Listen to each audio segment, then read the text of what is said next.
As usual எப்போவுமே உங்களை பார்க்கும்போது ஒரு புத்துணர்வு, ஒரு எனர்ஜி வரும்.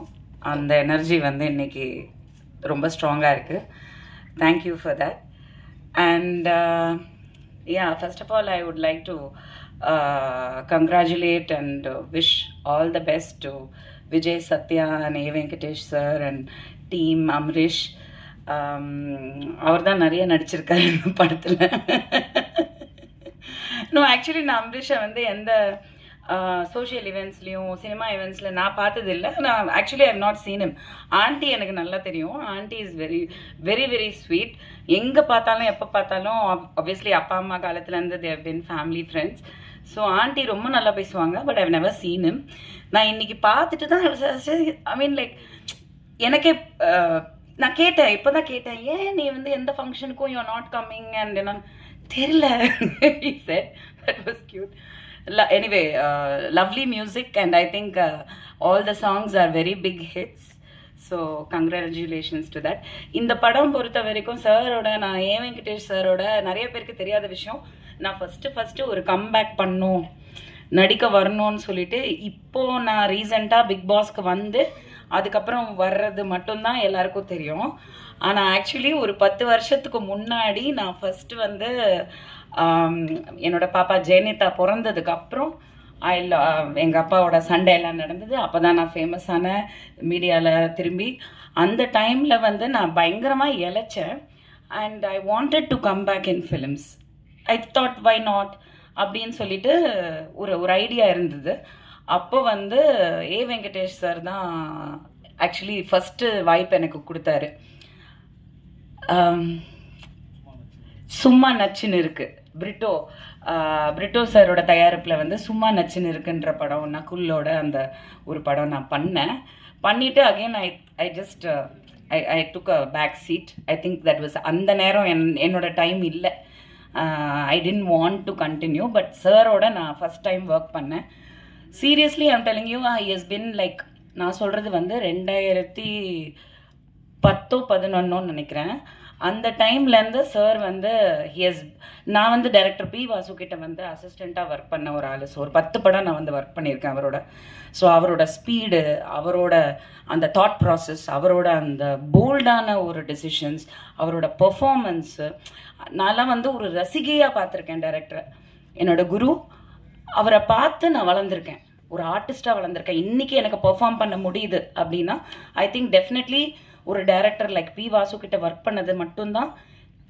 நான் 4 படம் பண்ணேன். அந்த படத்தோட நான் அவ்வளோதான், I got married and settle down. But அந்த 4 படத்தை விட நான் ஒரு அசிஸ்டன்ட் டைரக்டராக ஒர்க் பண்ணது தான் இன்றைக்கும் எனக்கு சினிமாவுக்கு, ப்ரொடக்ஷனுக்கு எல்லாத்துக்குமே ஹெல்ப் ஆகுது.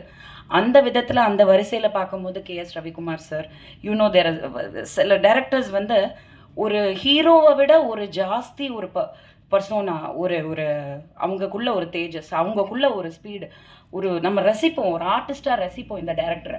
அந்த மாதிரி நான் ஒர்க் பண்ணதில் வந்து A Venkatesh sir is one of the ace directors. ரொம்ப அடக்கமான ஒரு you know down to earth person. யாருமே வந்து அவர் பந்தாவே பண்ணிக்க மாட்டார். அவர் அவ்வளோ ஸ்வீட். த்ரூ த இயர்ஸ் நான் இப்போ ஒரு 4 படம் ஒர்க் பண்ணிட்டேன் அவரோட. அண்ட் அவர் இந்த படத்துக்கு கூப்பிட்டப்போ ஒரு 2 days ஆக்சுவலி என்ன ஆச்சுன்னா, இங்கே இருக்க தேன்மொழி என்னோட ஆக்ட்ரஸ், அவங்க மூலியமாக தான் இந்த மாதிரி ஒரு படம் எடுக்கிறாங்க. சார் வந்து என்னை கேட்டார், ஒரு 2-3 days தான் ஒர்க்கு, பட் ஒரு நல்ல ரோலு அப்படின்னு சொன்னாங்க. அப்புறம் எனக்கு காலே வரல. சம்திங் ஹேப்பன், யாரோ நடுவில் கேம் விளையாடிட்டாங்க ஆஸ் யூஷுவல். எனக்கு கால் வரல. எனக்கு வந்து சார் படம்னோன்னு நான் யாருக்கும் அந்த மாதிரி கால் பண்ண மாட்டேன். சார் படம்னோன்னு நான் வந்துட்டு நம்பர் வாங்கி ஸ்பெசிஃபிக்காக சாருக்கு கால் பண்ணேன். நான் சொன்னேன், சார் என்ன சார் நீங்கள் ஏதோ இந்த ஒரு கேரக்டர் ஏதோ நீங்கள் சொன்னீங்களா, அதுக்கப்புறம் என்னாச்சு சார்னோன்னா அவருக்கே தெரியல. அவர் சொன்னார், ஏம்மா உங்களை அப்ரோச் பண்ணாங்களாமே, நீங்கள் ரொம்ப பணம் கேட்டீங்களாமே. நான் சொன்னேன், சார் என்னை பற்றி கொஞ்சம் விசாரிச்சுட்டு பேசுங்க, நான் வந்து நிறைய பணம் கேட்டேன்னு சொன்னால் தயவு செஞ்சு நம்பாதீங்க அப்படின்னு. அப்படியா, சரி ஓகே நான் பேசுகிறேன். நான் சொன்னேன், சார் நீங்கள் எதுவுமே பேசாதீங்க, எப்போ ஷூட்டிங், எங்கள் லொக்கேஷன் மட்டும் சொல்லுங்கள், நீங்கள் என்ன கொடுத்தாலும் நான் வாங்கிக்கிறேன். ஆனால் உங்கள் படத்தில் நீங்கள் அந்த கேரக்டருக்கு கூப்பிட்டுட்டு நான் வராமல் இருக்க மாட்டேன் அப்படி சொல்லி நானா லொக்கேஷன் போய் ஒர்க் பண்ண ஒரு படம்னா அது தில் ராஜா தான். அப்போ வந்து ஆக்சுவலி நான் இருக்கிறேன் இந்த படத்து மூலியமாக ப்ரொடக்ஷன் நம்பர் 5. இந்த படத்தில் வந்து நான் ஃபேஸ் பண்ணது ஒரு டைரக்டராக, ஜோவிகா தான் ப்ரொடியூசர். ஸோ உங்களுக்கு புரியுதான்னு எனக்கு தெரில. ஆனால் ஒரு ஃபஸ்ட்டு படத்துலேயே வந்து எவ்வளோ சினிமாவை பற்றி கற்றுக்க முடியுமோ. ஏன்னா அந்த படத்தில் வந்து ஒரு 27-28 ஆர்டிஸ்ட் இருக்காங்க. எல்லாருமே சீனியர் ஆர்டிஸ்ட், எல்லாருமே பர்ஃபார்மர்ஸ், எல்லாருமே ஃபேமஸ் ஆர்டிஸ்ட். கம்ப்ளீட் பண்ணி இங்கே வந்து ஒரு 30% கம்ப்ளீட் பண்ணி இப்போ போஸ்ட் ப்ரொடக்ஷன் போயிட்டுருக்கு. வித் காட்ஸ் கிரேஸ் படம் முடிஞ்சது. ஆனால் ஒரு ஹீரோவோட சப்போர்ட் வந்து இந்த அளவுக்கு இருக்கணுங்க. Seriously I have to tell you. ஏன்னா நான் பார்த்தப்போ வெறும் ஹீரோவாக தான் பார்த்தேன். ஆனால் இந்த படத்தில் இன்னைக்கு ப்ரொடியூசரை தாண்டி வந்து நின்று ஒரு படத்தை வந்து நம்ம கொண்டு வரணும், இவ்வளோ எஃபர்ட் போட்டாச்சு, அதை கொண்டு வரணும், ரிலீஸ்க்கு கொண்டு வரணும், அதுக்கான என்னெல்லாம் பண்ண முடியும், யார்கிட்டெல்லாம் பேச முடியும், என்ன எஃபர்ட் எடுக்க முடியும், அந்த சின்சியரிட்டி அந்த ஜென்யூனிட்டியே வந்து லைஃப்பில் வந்து நம்மளை வந்து எப்படினாலும் ஜெயிக்க வச்சிரும். அது ரொம்ப முக்கியம் சினிமாவில். அது இல்லாதனால தான் சினிமா அழிஞ்சிட்ருக்கு. பட் என்னன்னா இது எப்போவுமே நீடிக்கணும். சத்யா கரெக்டா? இவங்க பாம்பேலேருந்து வந்திருக்காங்க. She is Kannika. Hi, thank you for coming from Bombay like a south Indian girl. But remember one thing I am telling you today, be like this for ever. நாளைக்கு உனக்கு மேபி பல கோடி ரூபாய் சம்பளம் கிடைச்சி பெரிய ஹீரோயின் ஆகலாம். ஆனால் நீங்கள் இப்போ what ever you are, remain the same. ஏன்னா எல்லாம் ஆரம்பத்தில் நல்லா தான் இருக்காங்க. அதுக்கப்புறம் வந்து கோடி, 10 கோடி, 7 கோடி, 6 கோடி அந்த படத்தில் வர்ற மாதிரி டைலாக் தான். ஸோ அந்த விதத்தில் வந்து I wish Sathya all the best. I think he is performed very well and he looks like நிஜமாக வந்து ஒரு பெரிய கமர்ஷியல் ஹீரோக்கான ஒரு லுக் கண்டிப்பாக இருக்குது. தமிழ் பையங்க சப்போர்ட் பண்ணுங்க. ஹிந்திக்கார பையன் கிடையாது.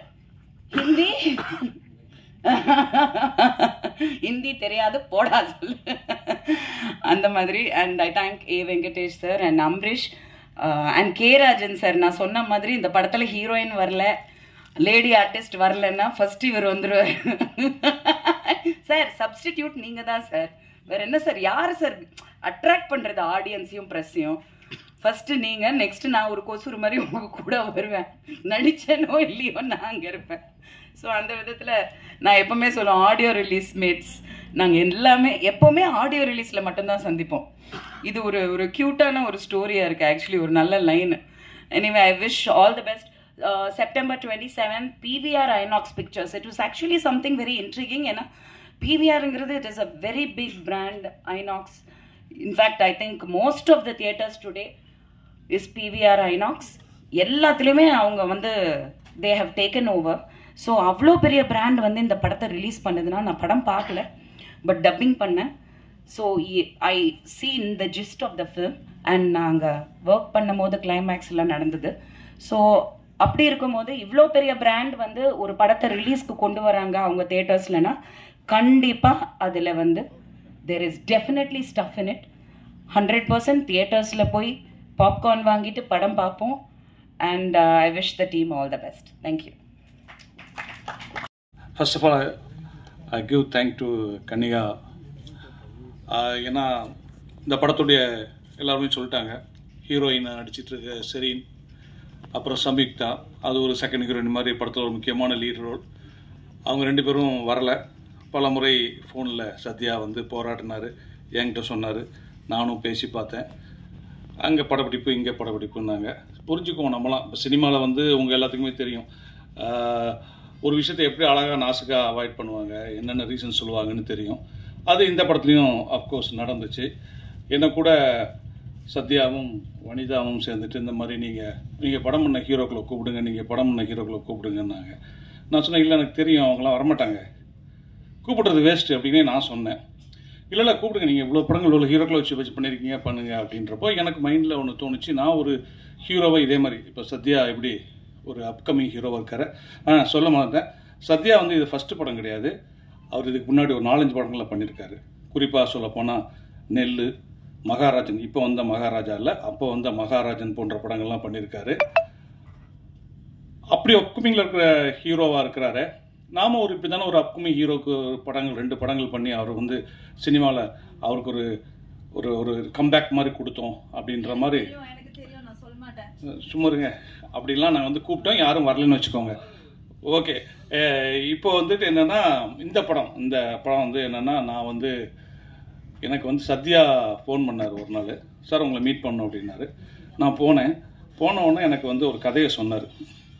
இந்த கதையை அப்படியே அவர் ஃபுல்லாக சொல்லி முடிச்சுட்டு கதை எப்படி சார் இருக்குன்னு கேட்டார். நான் உண்மையிலேயே அவர் கதை சொல்லி ஒப்பீனியன் கேட்க கூப்பிட்றாருன்னு நினச்சேன். ஏன்னா நிறைய என்னுடைய சினிமா நண்பர்கள் வந்து கூப்பிட்டு கதை சொல்லி ஒப்பீனியன் கேட்பாங்க. எனக்கு என்ன கதையை பற்றி என்ன தோணுதோ அதை இமீடியட்டாக நான் வந்து ரிஃப்ளெக்ட் பண்ணிட்டு வந்துடுவேன். எனக்கு இந்த இடம் இப்படி தோணுது, நல்லா இருக்குது, நல்லா இல்லை சுமாராக இருக்குது, இது இப்படி பண்ணால் பெட்டராக இருக்கும், என்னுடைய சஜஷன்ஸ் கொடுத்து வந்துடுவேன். அப்படி தான் அவர் கூப்பிட்றாருன்னு நினச்சி நான் வந்து கதையை ஃபுல்லாக கேட்டு முடிச்சுட்டு நல்லா இருக்குங்க, சூப்பராக இருக்குது, அங்கங்கே கொஞ்சம் கமர்ஷியல் இன்க்ரீடியன்ஸ் உள்ளே போட்டாச்சுன்னா கரெக்ட் பக்காவாக வரும் அப்படின்னு ஒன்று. சார் இந்த கதையை நீங்கள் தான் டைரக்ட் பண்ணோம் அப்படின்னாரு. எனக்கு ரொம்ப ஷாக்கிங்காக இருந்துச்சு. ஏன்னா நான் வந்து அந்த கதையை கேட்குறப்போ ஒரு ஆடியன்ஸாக தான் கேட்டிருக்கேன், அது நம்மளே டைரக்ட். எனக்கு இவங்க சொன்ன அந்த கதை வந்து எனக்கு ஒரு புது களம். எனக்கு கமர்ஷியலாக அந்த கதையில் இருந்தால் கூட 2 கேரக்டர் தான் ஃபஸ்ட் ஆஃபில் ட்ராவல் ஆகுது, வேறு கேரக்டர்ஸ் ஃபஸ்ட் ஆஃபில் கிடையாது. ஃபுல்லாக ஒரு பரபரன்னு ஒரு ஆக்ஷன் 10 நிமிஷத்தில் ஆரம்பித்து அப்புறம் இன்டர்வல் வரைக்கும் அந்த ஆக்ஷன் போகுது. இது டிஃப்ரெண்ட்டாக இருக்க அப்படின்ட்டு நான் அவர்கிட்ட உடனே கேட்டது, இந்த கதைக்கு என்ன எதுக்கு நீங்கள் டைரக்டராக செலக்ட் பண்ணீங்க அப்படின்னு. அவர் சொன்னார், இல்லை சார், இதை வந்து ஒரு பரபரன்னு ஒரு ப்ரெசன்டேஷன் வேணும், அதுக்காக தான் உங்களை கூப்பிட்றேன். ஓ, அப்போ தான் நான் நினச்சேன், ஓ நம்ம பரபரன்னு பண்ணுறோம் போல இருக்குது அப்படின்ட்டு சரின்னு சொல்லி ஒத்துக்கிட்டு இந்த படத்தை பண்ணால். உண்மையிலே இந்த படம் வந்து ரொம்ப ஒரு குறுகிய கால தயாரிப்பில் முடிக்கப்பட்ட படம். கதையோட லைன் என்ன அப்படின்ற போது அந்த லாக் லைன் சொல்லுவாங்க. அது வந்து என்னென்னா, வாழ்க்கையில் எவ்வளோ பெரிய பிரச்சனை வந்தாலும் நம்ம வந்து சோர்ந்து போகிறது வந்து எந்த விதத்துலையும் யூஸ் இல்லை. அதில் வந்து நம்ம ரொம்ப சாமர்த்தியத்தையும் சாணக்கியத்தனத்தையும் யூஸ் பண்ணி ஜெயிக்கணும். அதுதான் இந்த படத்தில் அந்த ஹீரோ பண்ணுவார்.